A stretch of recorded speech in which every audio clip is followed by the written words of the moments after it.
한국사? 한국사는 한 번 공부하면 괜찮아. 한국사. 근데 2-생 밀 수 있어? 모른다고? 심각한데.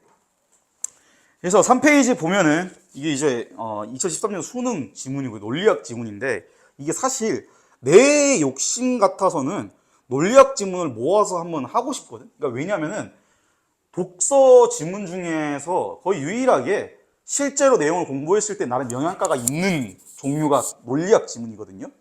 근데 이제 그래서 실제로 이 얼웨이즈 교재도 뒤에 약간 모아놓긴 했는데 아마 그거를 할 시간은 없을 것 같아서 어쨌든 간에 그래서 논증은 크게 연역과 기납으로 나뉜다 어쩌고저쩌고 하면서 얘기하는데 보면은 이제 메뉴에 모든 까마귀는 검다 이러잖아요. 그러니까 이게 지금 개별 정보가 던져주는 개별 정보의 가장 기본적인 형태예요. 모든 까마귀는 검다, A는 B다라고 얘기를 하는 거. 그러고 이제 밑에 보면은 논증은 크게 연역과 기납으로 나뉜다 이렇게 되어 있는데 그러니까 이제 모든 까마귀가 검다라고 얘기를 하고 있는 거랑 논증이 크게 연역과 기납으로 나뉜다 이렇게 얘기를 하는데요. 그러니까 이제 두 가지의 차이점은 이거죠. 이거는 그냥 한번 받아들이면 되는 거고 여기서는 한번 정리가 필요했다라는 거죠. 그게 차이점이에요. 뭐 그 별로 큰 게 아니고 오히려 우리가 실전에서 이제 그 문장을 읽으면서 뽑아낼 그리고 해체해야 되는 데피니션들은 맨 밑에 있는 거 이제 전제가 참이면 결론이 확실히 참인 연역 논증은 결론에서 지식이 확장되는 것처럼 보이지만 실제로는 전제에 이미 포함된 결론을 다른 방식으로 확인하는 것일 뿐이다. 그래서 이제 밑에 보면은 이제 그 두 번째 보면은 이게 이제 회색으로 된 부분은 이제 부정하는 방식으로 표현이 된 거거든요.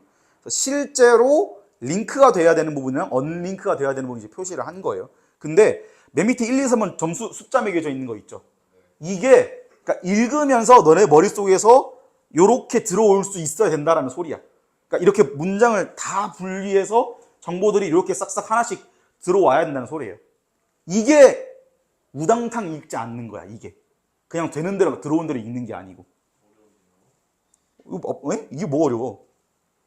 봐. 전제가 참이면 결론이 확실히 참이라고 하잖아요. 그러니까 앞에서 이 정의 하나를 뽑아낸 거죠. 그 다음에 지식이 확장되는 것처럼 보이지만 이랬으니까 지식이 확장되는 것처럼 보인다는 정보가 하나 더 있는 거야. 연역 논증에 대해서. 그 다음에 마지막에 실제로는 전제에 이미 포함된 결론을 다른 방식으로 확인하는 것일 뿐이다. 이렇게 세 가지 정보 준 거지. 문장은 하나지만 실제로 주어진 정보는 세 개거든요. 그러니까 이거를 너네가 뭐 문제 풀 때 일일이 다 하세요. 질문할 때 일일이 다 하세요. 이게 아니야. 그게 아니고 이 문장을 읽고 나서 밑에 있는 이 3번 이 형태로 분리해서 소화할 수 있으면 된다라는 거야. 그걸 하라는 거야. 그걸. 그래서 결국에는 이제 다짜고짜 읽지 말자라는 게 목표이기 때문에 이렇게 머릿속에 소화될 수 있구나 이해하면 되는 거야. 그래서 인문지문에서 이렇게 되어 있고 다음 장 보시면 4쪽에 정의인데 이건 이제 사회 경제 지문의 예시예요. 상속과 증여는 모두 재산을 주는 이의 의지에 따라 재산을 받는 이가 결정되고 재산을 받는 이가 세금 납부 의무자가 된다. 이게 이제 지금 상속과 증여에 대한 데피니션을 해준 거죠. 그러니까 이게 조금 더 일상적인 뉘앙스로 얘기하자면은 제시인 거지. 정보 제시. 근데 내가 제시라고 안 하는 이유는 너무 범위가 커서 그래요. 제시라는 그 단어는. 그래서 의지에 따라서 받는 이 결정. 의지에 따라서 수혜자가 결정된다. 그리고 받는 이가 세금 납부 의무자가 된대요. 그러면 이 사람이 납부를 한대. 이 얘기를 한 거야. 근데 이제 뒤에 그런데 상속의 경우 재산을 물려주는 이가 유언 없이 사망했을 때 그의 상속 의지를 알 수 없다. 지금 여기서는 상속의 경우에 만약에 유언이 없으면 의지를 알 수가 없다는 거거든요. 그러니까 지금 이 사회 지문, 이 상속과 증여 지문에서의 특징은 뭐냐면 상속과 증여라는 공통된 주어로 정보를 제시를 한 거야. 그렇죠? 근데 뒤에서는 또 상속에만 포함되는 정보를 준 거예요. 그러니까 정의를 하는 방식, 정보를 제시하는 방식이 달라질 수 있다는 거예요. 충분히. 아까는 그냥 문장 안에 여러 정보를 우겨 넣은 경우고, 이거는 정보를 주긴 줬는데 정보 간의 관계까지 파악을 해야 되는 거죠. 그러니까 이게 읽을 때 받아들일 때 이런 식으로 받아들이는 거구나 라고 이해를 하면 돼. 그리고 지문 읽으면서 그런 식으로 받아들이면 돼. 아시겠죠? 그러니까 정도 내주는 거야. 읽을 때 머릿속에 어떻게 들어와야 되는지. 그래서 상속인의 범위를 규정하고 있대요. 그래서 이게 범위가 나오는데, 이게 뭐 이렇게 1순위, 2순위, 3순위가 나옵니다. 1, 2, 3, 4. 1순위는 뭐 직계 비속, 2순위는 직계 존속, 3순위는 형제자매, 4순위는 조카, 백부, 뭐 숙부모예요. 백부모는 부모님보다 나이가 많은, 그다음에 그 부모님 형제고, 그다음에 숙부모는 부모님보다 나이가 적은 그 부모님의 형제인 거죠. 그리고 이제 뒤에 보면 배우자는 1순위가 있는 경우에, 1, 2순위가 있는 경우에 상속인과 동순위로 공동 상속인이 되고, 없을 때는 단독 상속인이 된다. 그러면 지금 배우자는 1, 2순위랑 같은 거죠? 그렇죠? 이 범위가. 그리고 이 밑에 3, 4순위랑은 조금 더 구분이 되는 입장인 거죠. 그럼 여기서는 문제를 정보를 제시를 해 줬는데, 관계, 그러니까 여기서는 지금 우열 관계인 거고, 여기서는 내가 이제 자주 얘기하던 서브 정보와 메인 정보의 관계인 거죠.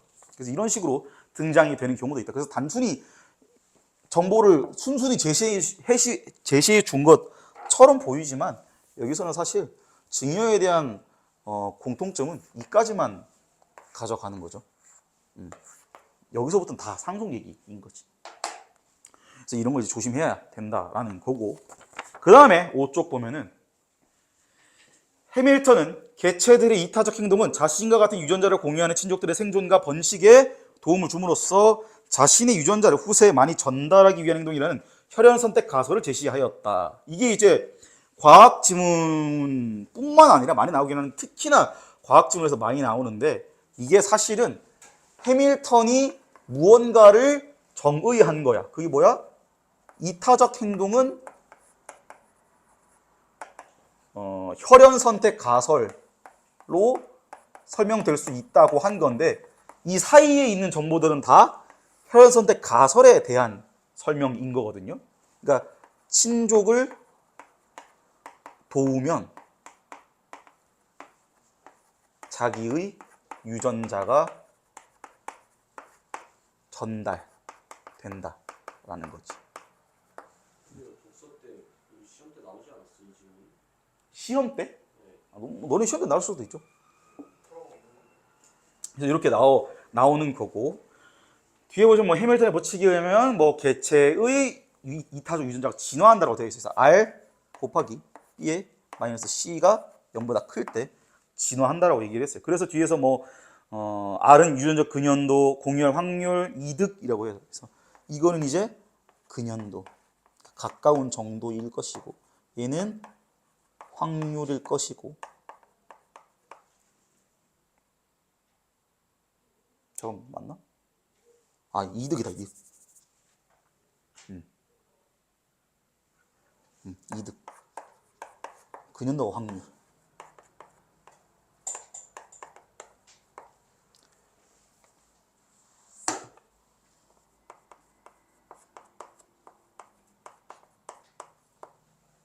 그 다음에 얘는 희생하는 부분인데 뭐였죠? 손실. 이렇게 됩니다.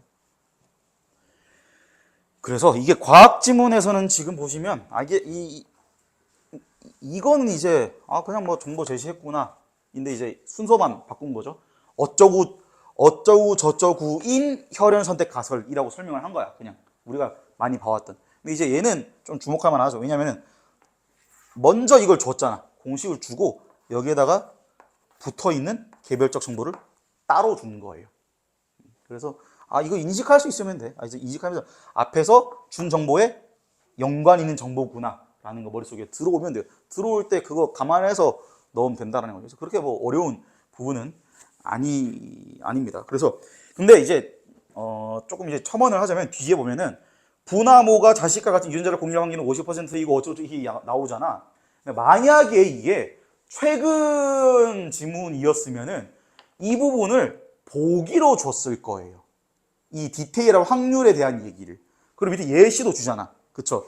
차라리 최근 지문이었으면은 이거를 보기로 특정한 케이스를 준 다음에 거기에 대한 계산을 해보세요라던가 결과값이라던가 혹은 거기에 대한 설명을 아마 선지 5개에다가 줬을 거예요. 그러고 얘를 뚝 떼버린 다음에 그냥 이타적 어쩌고에 대한 과학적 설명들의 종류로 그냥 지문을 싹 진행을 했겠지. 왜? 그게 더 자연스럽거든.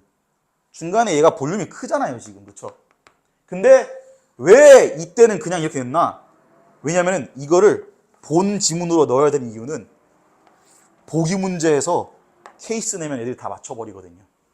그래프를 내거나 계산을 내야 하기 때문에 이때는 이런 식으로 서술이 됐다. 그래서 만약에 최근 지문이면 얘를 보기로 뺀 다음에 여기 중간에 그 흐름 해치거나 혹은 다른 결에 속하는 정보들을 안 넣거나 넣더라도 한 줄, 2줄 정도 방해거리가 될 정도로 약간 껄끄러워지게 넣는 게 이제 요즘 최근 스타일인 거고. 그러고 이제 중요한 건 뭐냐면요. 그래서 이 정의를 하는 방식 자체가 이제 인문지문에서 어떻게 이루어지는지를 본 거고, 사회경제에서 어떻게 이루어지는지를 본 거고, 과학지문에서 어떻게 이루어지는지를 본 건데, 근데 중요한 거 어웨이크랑 다르다고 하시나요, 분명히. 이거는 내가 예시를 그냥 각각 인문, 사회, 과학으로 든 거지, 인문, 사회, 과학에서 이따구로 출제되면 이게 아니야. 아시겠죠? 그 갈래의 특성이 아니야. 과학지문이어도 이렇게 등장하고, 과학지문이어도 이렇게 등장할 수 있어요. 그래서 이건 그냥 정의를 하는 3가지 방식이구나 라고만 생각하세요. 근데 내가 예시를 다양하게 가져온 이유는 이 정의를 하는 이 꼬라지가 주제와 상관없이 보인다라는 거지. 보여야 된다라는 거야. 아시겠죠? 그때 내가 칸트 지문하면서 설명 싹 한 다음에 그 화살표랑 그 줄에다가 노란색 딱 칠한 다음에 봐봐 하면서 알맹이가 바뀌어도 되겠죠? 얘기했던 거 기억나죠? 그거예요, 지금. 그거의 디테일한 버전 하고 있는 거야, 그냥.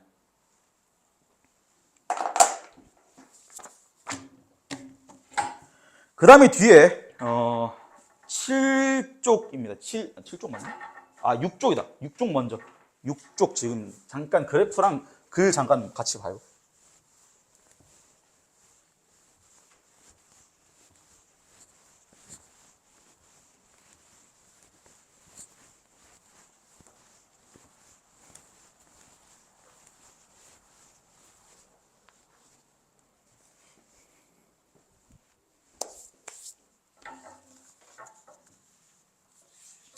개별 정보가 총 3가지예요. 그러니까 정의를 해주는 거, 함수 관계인 거, 인과 관계인 거인데, 여기서 이제 내가 말하는 함수는 우리 그때 초딩 때 배웠던 거 이제 기억나죠?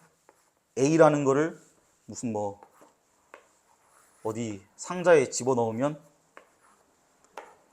뾰로롱 하고 B가 나온다. 이거 있죠? 그러니까 어떤 값이 주어졌을 때 특정 조건에 따라서 특정한 값이 나오는 거.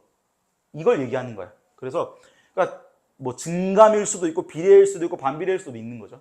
근데 이제 내가 여기서 얘기하고 싶은 거는 특정 조건에 따라 값이 결정되는 관계를 가진 것들을 그냥 함수라고 부르는 거야. 물론 수학적으로 엄밀히 말하면 1대1 대응만 함수거든요.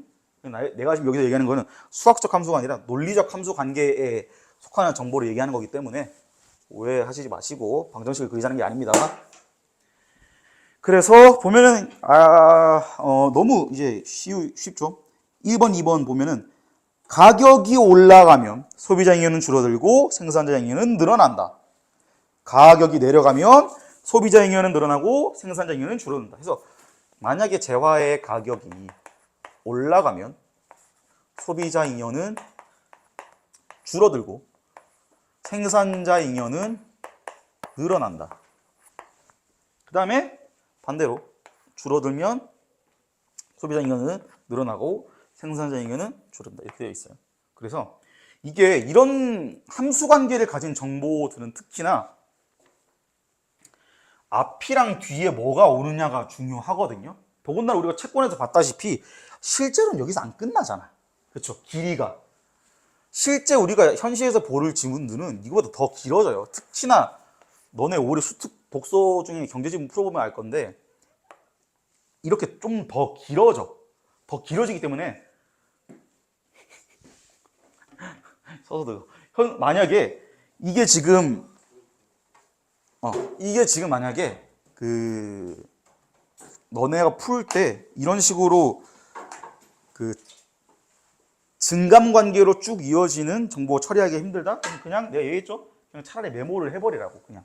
왜냐면 메모를 했을 때 이게 실제로 정확도도 당연히 중요한데 이게 정확도가 문제가 아니야. 이게 사실은 애들이 이제 저는 머릿속에 되는 게 문제가 아니고 이거를 그냥 메모를 했을 때랑 그냥 니네들 이거 머릿속에 넣어놓고 생각할 때 생각의 가성비가 달라요. 스태미나 소모가 다르다고.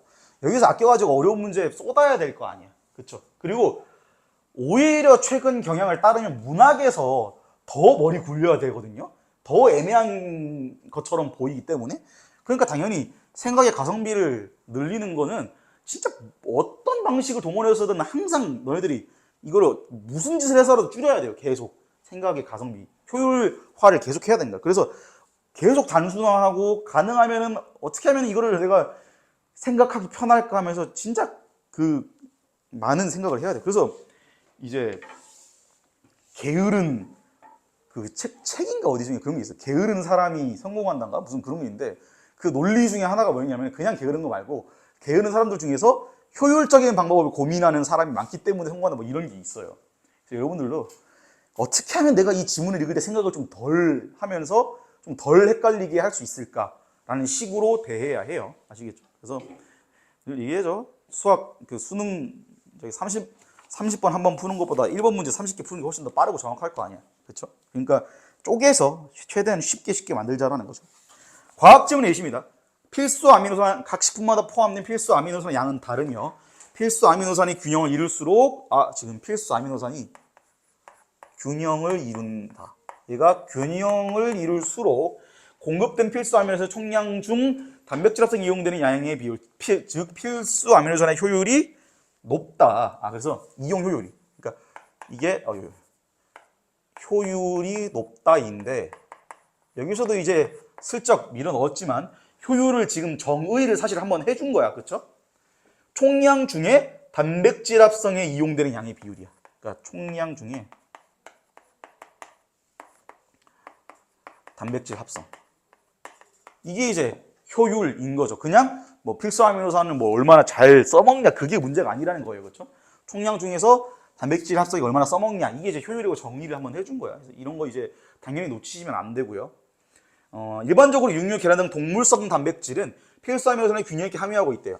그렇대요. 그래서 동물성 단백질은 함유하고 있고 효율 높은 반면 쌀류나 콩류 등에 포함되는 식물성 단백질은 제한 아미노산을 가지며 필수 아미노산의 이용 효율이 상대적으로 낮다.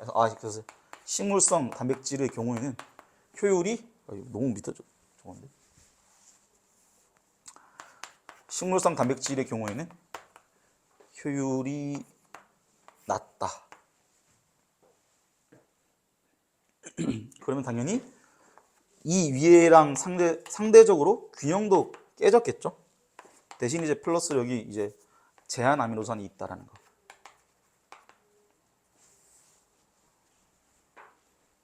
그래서 이렇게 있는데 여기서 포인트는 뭐냐? 여기에 해당되는 정보는 직접적으로 주지 않았다라는 게 포인트예요. 저 정보는 안 줬어요. 동물성 단백질의 특성만 필수 아미노산 얘기하고 동물성 단백질 특성 얘기하고 식물성 단백질의 특성 효율 낮다만 여기 저 앞에는 이제 얘기를 안 해줬거든요. 그러니까 이런 식으로 추론을 해야만 나오는 정보 분명히 제가 있다고 말씀드렸어요. 우리가 맨 마지막에 풀었던 주간지 중에서 그 기억 안 날 수도 있겠지만 절대 등급이나 혹은 무슨 원통 안에 원자 분자 싸가지고 시험하는 거 있죠. 거기서도 추론에서 나오는 정보가 굉장히 많이 나왔습니다. 그래서 이게 조금 더 위험해지면 어떻게 하냐면은 이게 물론 내가 어웨이크 때도 그러지만 구조가 잘 보이는 지문 위주로 모아놓은 거여서 이게 실전에서는 얘가 조금 까다롭게 나와요. 조금 까다로운 정도가 아니라 복잡하게 나와. 저 과정도 복잡하게 나오고 중간에 아까 얘기했던 가지를 자꾸 뻗어요. 이게 있으면 무슨 일이 벌어지냐면은 얘를 그냥 넘길 가능성이 높아져요. 그러니까 그냥 정보 중에 하나로 그냥 뭐 이러고 이제 넘길 가능성이 높아진다. 왜? 여기서 정신이 없었으니까. 이게 이제 생각을 최대한 효율하고 단순화해야 되는 이유인데 이게 이제 있는지도 모르고 그 정작 이제 문제 풀 때 이거를 지금 추론해가지고 이 정보를 찾아야 돼? 하면 이거 바로 찾아지겠어요? 이거 다시 읽어야 될걸 너네? 그러면 이제 문제가 생기는 거야. 그게 이제 왜 실전에서 위험하냐면은 만약에 보기에서 이런 걸 물어보는 장면이 있다? 그러면은 예상이 되잖아. 뒤에 쓱 보고 이거 물어보네? 그러면 동물성 단백질 나오자마자 반대의 경우 나오면은 추론해야겠네 준비하거든요. 근데 문제가 뭐냐면 특정하게 그냥 이 범위를 묻거나 아니면은 그냥 글에 대한 설명을 옳은 것은 옳지 않은 것은 하면서 그냥 선지에서 물어볼 때가 있어. 그거는 예상이 힘들거든요. 그렇기 때문에 애초에 지문은 이해를 지문 이해를 돕기 위해서라도 이런 식으로 추론 가능한 정보가 있으면 가능하면은 필수적으로 꼭 잡아내시고 추론까지 미리 해 놓으세요. 아시겠죠?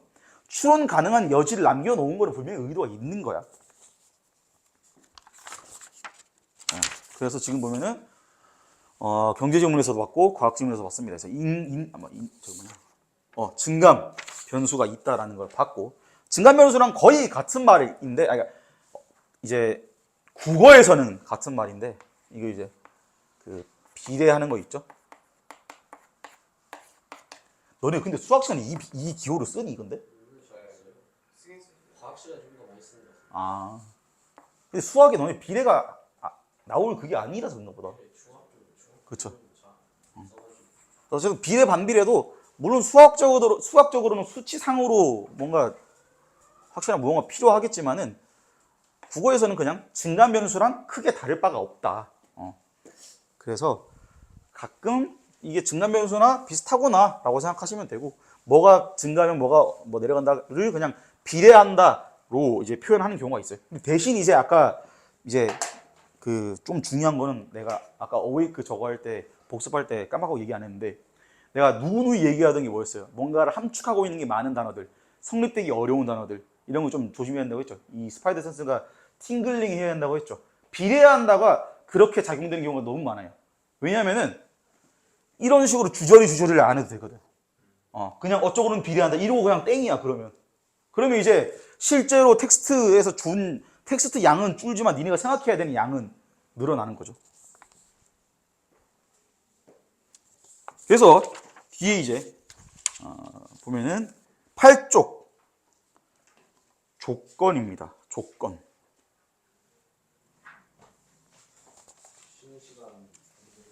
조건 요거까지만 하고. 그래서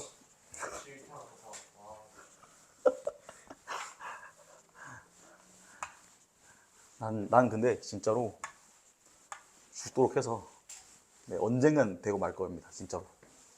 내가 실제로 그 가까이에도 안 갈 거면 시작도 안 했어요. 애초에. 난 너무 많은 걸 희생했거든요. 그러니까 나는 굉장히 이기적인 사람이어서 내 인생, 내 삶, 내가 게임하는 시간, 내가 이 좋아하는 공부를 하는 시간, 그러니까 철학 그런 걸 이제 난 굉장히 중요하게 생각하거든요. 그래서 내가 무언가를 이걸 해야겠다 하면 그걸 다 포기한 거야 나는. 그렇기 때문에 이제 진짜 죽도록 해서 그의 최소한 1타는 못 되더라도 그에 준하는 정도까지는 해야 된다는 각오를 하고 시작한 거야 사실상. 왜냐면 그게 아니면 의미가 없는 게 너네도 알겠지만은 애들이 줄어드는데 사교육이 그게 희망찬 밝은 미래 기다리는 건 아니거든 사실. 그럼 좋죠. 너네 성적, 너네 공부 열심히 했기 때문에 홍보가 또 되겠죠. 그래서 변수 조건 보시면 이게 이제 정합적이다 어쩌고 되어 있는데 밑에 보면은 그러니까 이게 말 그대로 우리가 흔히 얘기하는 그 if, 그러니까 내가 이제 보통 도식화할 때 if로 쓰는 그것들인데 A가 참이면 B도 참이다라는 거죠. 이미 참이라고 인정한 명제와 모순이 없으면 정합적이고 모순이 있으면 정합적이지 않다라는 문장이 있어요. 해가지고 이 맨 위에 문장 보면은 첫 번째 줄 보면은 정합적이다를 모순 없음으로 정의하는 경우 추가되는 명제가 이미 참이라고 인정한 명제와 모순이 없으면 정합적이고 이러잖아. 그래서 이 어쩌고저쩌고 정의하는 경우까지 밑줄 그어봐요. 맨 처음부터. 이게 중요한데요. 이게 왜 중요하냐면 유난히 이 함수 정보들 중에서 조건문들이 숨겨져 있는 경우가 되게 많아요. 겉보기에 조건처럼 안 보일 수도 있다라는 거예요. 왜냐면 이게 언제 문제가 생기냐면 그냥 보고 이런 경우에 이거구나 하면 그런 문제가 안 생기거든요. 근데 보통 뒤에서 이거를 정의하는 경우 이렇게 얘기했기 때문에 다른 걸로 정의하는 경우, 그렇지 않은 경우가 뒤에서 나오는 경우가 있어. 그러면 앞에 이해했던 정보가 빠그라지는 경우가 있거든요. 그래가지고 읽으면서 이게 내용상으로 그냥 특정 단어보다는 내용상으로 이거 조건을 이야기하는 것 같다 싶으면은 그거 이제 꼭 잡아낼 수 있어야 돼. 여기서도 만약에 if 모순 없음을 정합적이다로 인정을 하면, 정의를 하면, 추가되는 명제가 이미 참이라고 인정한 명제와 모순이 없으면 정합적이고 모순이 있으면 정합적이지 않다. 그러니까 이 전제를 깔고잖아. 이 전제를 깔고니까 여기서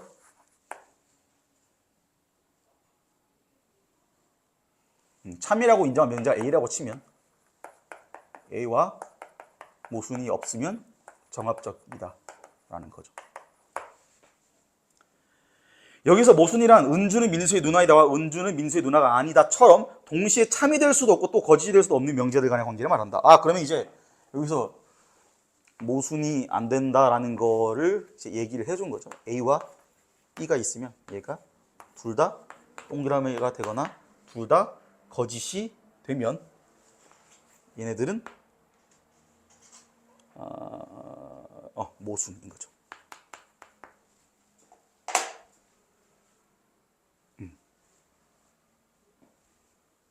그래서 이게 여기서 아마 문제 나왔을 건데 상황 2개 주고 어떤 경우가 정합적일 때 A가 참이다. 그럼 B는 참일까요? 거짓일까요? 이렇게 물어볼 수도 있거든요.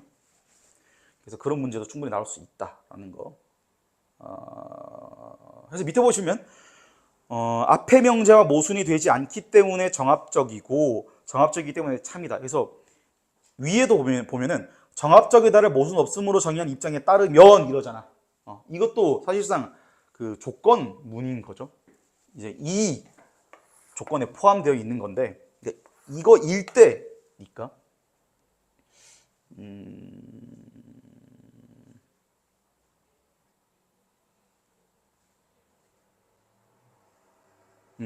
여기서 은주는 어쩌고저쩌고 하면서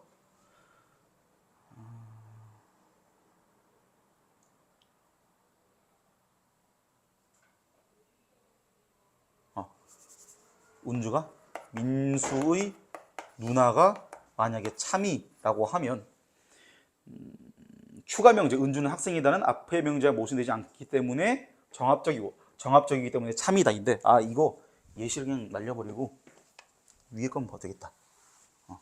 정합적이기 때문에 참이다라고 얘기를 했어요.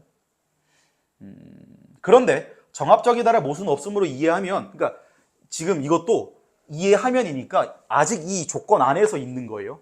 여기서 문제를 제기한 건데 관계가 없는 명제들도 모순이 발생하지 않는다는 이유 하나만으로 모두 정합적이고 참이될 수 있다는 문제가 생긴다. 그래서 관계가 없는 명제들이 모두 참이될 수 있다는 문제가 생긴다. 그래서 이제 여러분 이 정도는 다들 아시겠지만 지문에서 어떤 문제가 생긴다라는 거 혹은 문제점이다라는 얘기가 나왔으면은 뒤에 솔루션이 당연히 나오기 마련이거든요. 그래서 그 정도 만약에 예상까지 할 수 있으면 훨씬 더 좋고, 근데 그건 이제 뒤에 풀면서 단련은 될 겁니다. 그래서 이게 조건문의 무서운 점은 뭐냐면 만약에 여기서는 안 나왔지만 모순 없음을 정합적으로 지금 정의를 한다고 했잖아. 그럼 얘가 만약에 무언가 다른 거를 정합적으로 정의했을 때가 문제예요. 왜 그러냐면 이게 이제 니네가 그 요즘 그러니까 자주 출제되는 지문들, 그러니까 그걸 출제하는 사람들이 그렇게 좋아하는 헷갈리기 좋은 상황을 만들기 딱 좋죠. 왜? 겉보기에 주어를 똑같이 맞춰버릴 수가 있거든. 그렇죠? 그러면은 주어가 같은데 뒤에서 던져주는 정보가 있을 때, 이게 적절한가요? 저게 적절한가요? 했을 때 이거 판단을 하면은 앞에 있는 조건까지 이해를 하고 확인까지 해야 돼. 그렇죠? 근데 그냥 쓱 봤을 때는 정합적이다라는 같은 주어를 쓰기 때문에 이것도 너무너무 헷갈리기 좋거든요. 그래서 이런 거 이제 딱 꼬아서 나올 수 있다라는 거 이제 우리가 잘 눈으로 훤히 볼 수 있습니다. 그래서 그 다음에 9페이지 보면은 조건, 이건 이제 경제 지문인데 우리 너무 이제 아주 친숙한 지문이죠.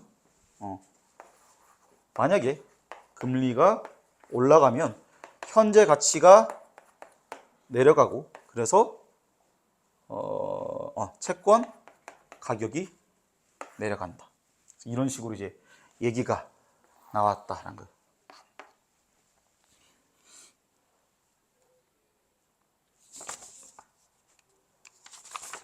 그래서 여기서도 굳이 경제 지문을 가지고 온 이유는 앞에서는 이제 이건 인문 지문이었고 얘는 경제 지문인데 결국에 생긴 꼬라지는 똑같다라는 얘기를 하기 위해서예요. 보면 그 다음 장 과학도 마찬가지야. 10쪽 보면 음원이 청자의 정면 정중앙에 있다면 거리가 같으므로 소리가 어쩌고저쩌고 시간 차이 없다. 그러니까 만약에 if 정면이라면 음원에서 두 귀까지의 거리가 같대요. 그러니까 거리가 같대. 거리가 같으므로 소리가 시간 차이가 없다. 시차가 없다. 반면 음원이 오른쪽으로 치우치면 오른쪽 귀에 먼저 도착한대요.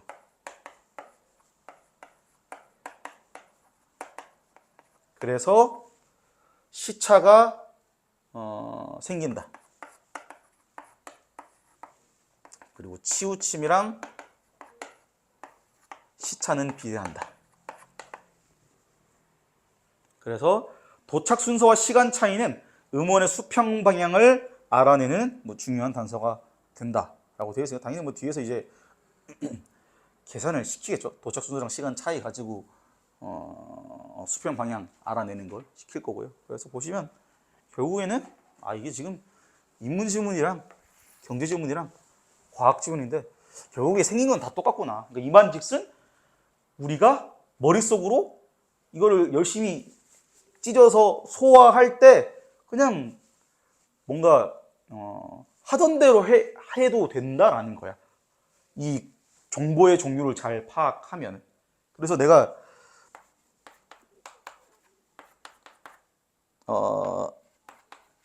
이거를 되게 얘기를 자주 하는데 낯선 거랑 어려운 거랑 다른 거거든요. 근데 요즘 독서는 오히려 어려움으로 뭔가를 자꾸 하진 않아.